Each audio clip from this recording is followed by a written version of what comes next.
Hmm, Halo, eh, pada kesempatan ini saya akan bahas cikal bakal lahirnya Himpunan Pelajar dan Mahasiswa LANI, Hipmalani, Korwil, Tangerang. Jadi, kilas balik berdirinya Korwil Hipmalani Tangerang itu diceritakan oleh pejuang, penggagas, ya, yaitu Denius Jikwa. Dia sebagai mewakili dari beberapa kawan-kawan atau abang-abang yang mereka berjuang agar Korwil ini bisa ada. Nah, jadi selain Denis Jikwa, ada Nubungga, Deko, ada Tako, ada Yolince, ada Emon, ada Temira, terus banyak banyak senior-senior yang sudah memperjuangkan.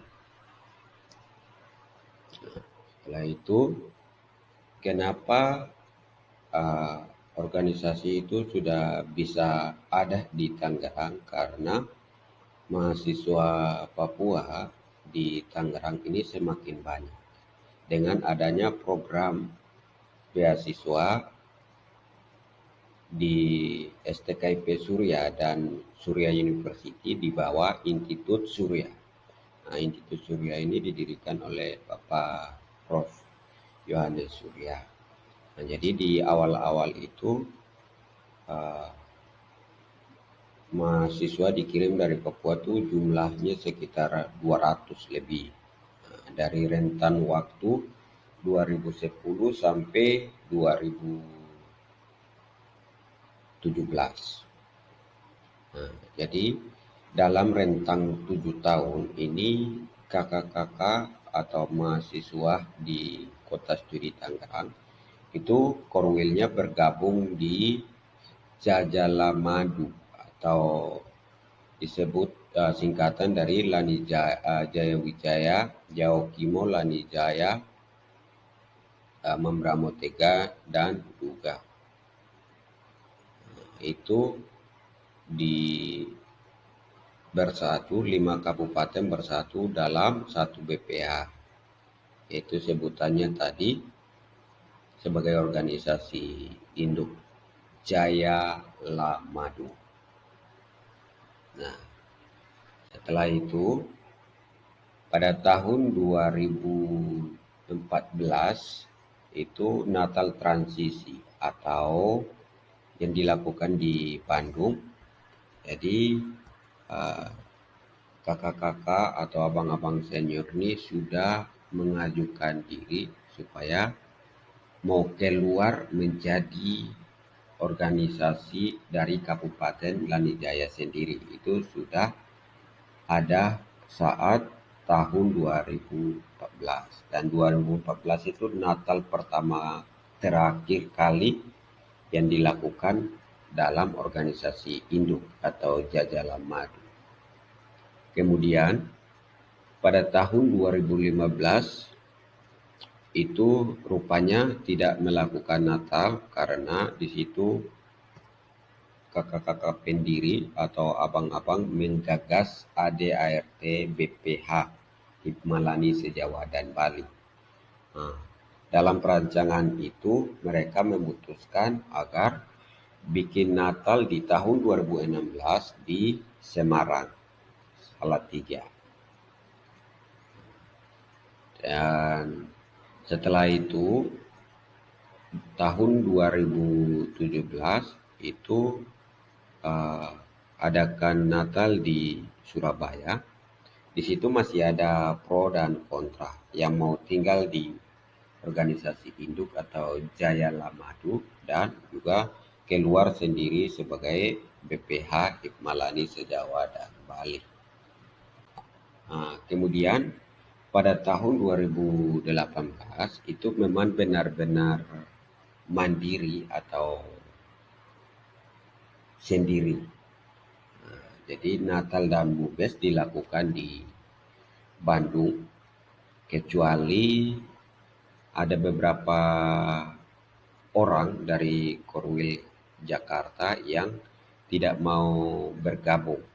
Sehingga pada saat Mubel di Bandung ini status Korwil Jakarta itu dipendingkan atau kasarnya dikeluarkan sementara dari Hipmalani Sejawa dan Bali. Gitu.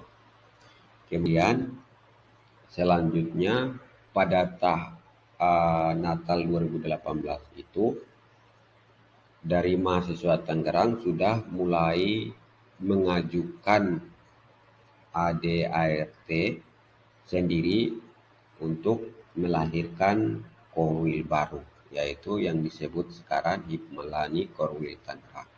Penggagasnya adalah yang menulis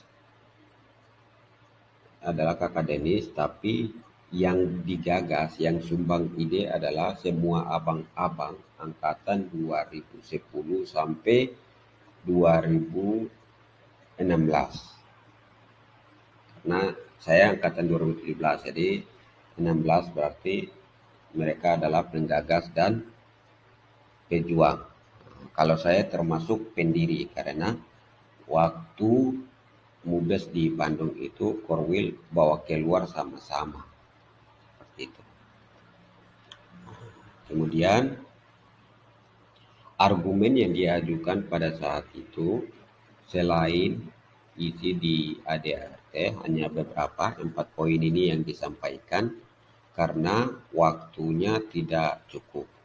Jadi yang pertama misalkan jumlah anggota yang banyak, terus letak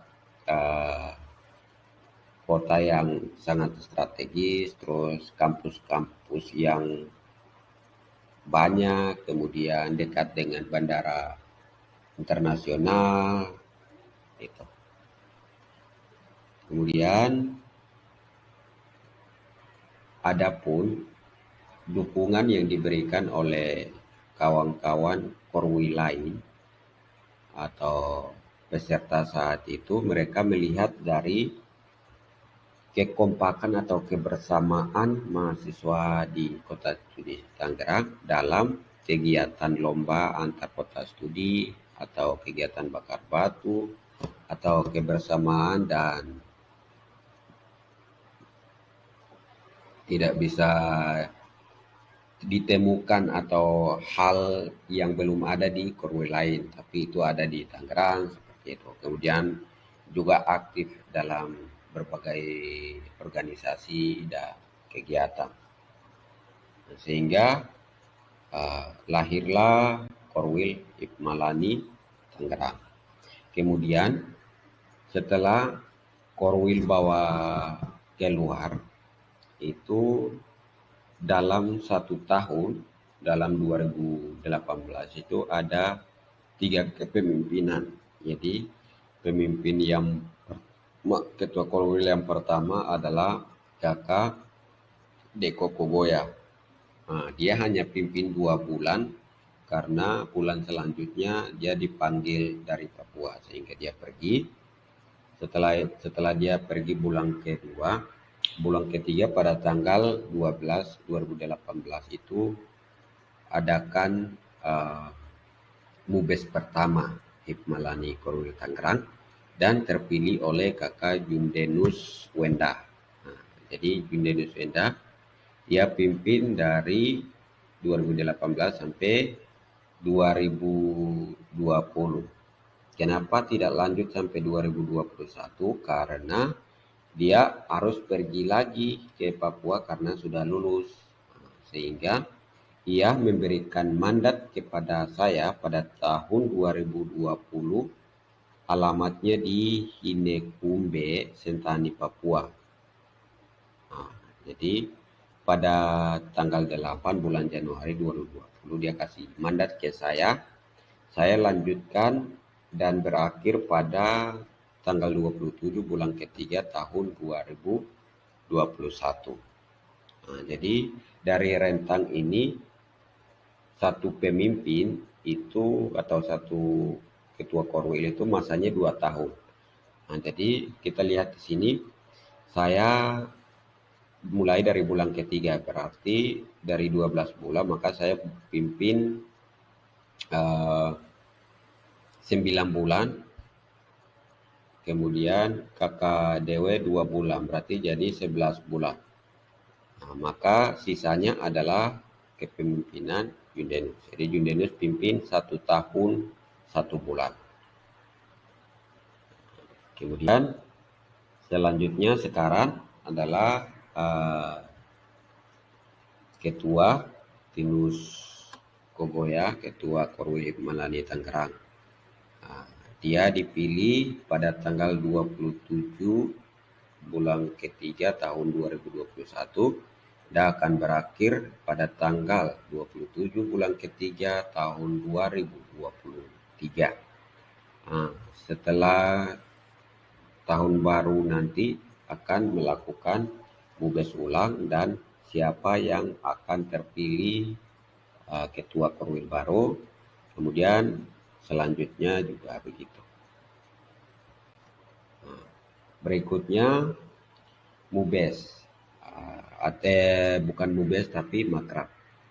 Makrab artinya malam keakraban. Pertama kali dilakukan di Golf Sawangan, Belanda pada tanggal 18 Agustus 2018. Kemudian makrab kedua akan dilakukan dalam bulan ini, yaitu bulan ke-10 tahun 2022. Selanjutnya makrab ketiga dan keempat akan lanjut terus selama generasi dari Lanijaya masih ada di Kota Studi Tangerang. Kemudian yang keempat, perubahan logo. Logo organisasi ini sebenarnya dibahas dalam pembahasan ADRT saat mubes, tapi saya merasa perlu untuk kasih tahu. Jadi ADART BPA Hikmalani se-Jawa dan Bali itu merekomendasikan setiap Korwil se-Jawa dan Bali itu memiliki logo yang sama tapi nama yang beda. Nah, jadi misalkan ini adalah logo se-Jawa dan Bali. Nah, untuk Korwil logonya sama, cuman warnanya yang beda. Jadi ini logo pertama di mubes pertama Hikmalani Tangerang pada tanggal 12 bulan ketiga 2018, logonya diubah warna seperti ini. Kemudian mubes kedua pada tanggal 27 bulan ketiga 2021, logonya diubah warna seperti ini. Kemudian ya, itu sekilas perjalanannya seperti itu. Nah, sekarang kita lihat mengapa organisasi itu penting untuk dipelajari. Nah, kadang kebiasaan atau dinamika di organisasi itu tidak belajar mengapa organisasi itu penting, tapi menjadi pelaku, prakteknya itu sudah terlibat begitu. Nah, itu adalah keunggulan atau kehebatan lebih khususnya anak-anak Papua begitu. Nah, jadi kita lihat pentingnya dari sekian banyak, saya tidak akan bicara panjang lebar, tapi intinya begini. Sesuatu yang kita kerjakan tuh kalau tidak ada manfaat, pasti kita tidak mau lakukan. Nah, jadi bergabung dalam organisasi, terlibat dalam organisasi, bekerja dalam organisasi, belajar dalam organisasi itu pasti karena ada manfaatnya. Dan manfaat organisasi itu apa saja? Manfaat organisasi yang pertama adalah kita tidak sadar kemampuan berkomunikasi kita semakin bagus. Kemudian dapat mencapai tujuan bersama atau dalam organisasi. Misalkan lihat dari visi dan misi atau pemondokan atau dalam melakukan kegiatan apapun. Kemudian uh, menjadi motivasi dalam membangkitkan jiwa pemimpin. Jadi di dalam organisasi itu kan tergabung oleh beberapa orang yang berbeda latar belakang, berbeda dalam berpikir, bertindak, dan perilaku. Oleh karena itu, dengan adanya kesempatan dalam organisasi, maka kita sedang termotivasi dengan jiwa kepemimpinan orang lain, gaya belajar orang lain, atau teman kita di dalam organisasi. Kemudian yang keempat, mampu memecahkan masalah. Nah, jadi masalah-masalah yang kita hadapi, misalkan dalam organisasi terlibat menjadi panitia, sukseskan kegiatan itu. Itu adalah uh, memecahkan masalah. Kemudian memperluas wawasan yang dimiliki. Jadi secara tidak sadar, secara perkembangan itu pertumbuhan itu tubuh kita hanya seperti ini, mungkin tidak terlalu tinggi atau tidak jadi besar atau tidak tambah kurus. Tapi masalah perkembangan itu kompleks, itu menyangkut dengan kognitif, karakter, emosi, jiwa, psikologi. Nah, jadi di situ ada sesuatu yang memperluas kita punya wawasan. Kemudian memperluas pergaulan kita dengan orang lain, atau kita menjadi kaya memiliki teman, atau kita memiliki kekayaan sosial. Jadi kita punya teman di mana-mana dalam organisasi. Kemudian juga kita pasti belajar menghargai waktu, memanajemen waktu dengan kita punya kegiatan di kampus, pribadi, dan lain-lain. Kemudian yang ketujuh, memiliki rasa tanggung jawab. Pada saat Anda menyelesaikan atau mensukseskan suatu kegiatan dalam organisasi, itu sebenarnya Anda sedang menunjukkan rasa tanggung jawab kamu terhadap kepercayaan yang diberikan dalam organisasi. Yang terakhir adalah memiliki mental yang kuat pada saat menghadapi tekanan. Nah, jadi dalam organisasi, misalkan Anda diberikan kepercayaan untuk bikin sesuatu, tapi mungkin barang belum bisa jalan lancar, ada kendala ini dan itu, Anda mendapatkan kritikan, masukan yang belum pernah Anda dengar, yang belum siap untuk terima hal itu. Tapi itu adalah batu asa yang mengasah kamu punya mental itu makin bagus, begitu. Jadi setelah Anda sudah keluar dari organisasi atau berada di dunia nyata, maka Anda sudah sangat matang dalam menghadapi uh, masyarakat di lapangan. Itu saja manfaat-manfaat dari organisasi. Kemudian uh, ya, tinauna wa an efisioma. Kalau ada yang mau berteman di Facebook, nama Facebook saya Jonda, Instagram saya Pena Jonda. Saya juga gunakan blog, yaitu blogger, nama penanya Pena Yonda. Thank you, sampai jumpa di pembahasan lain.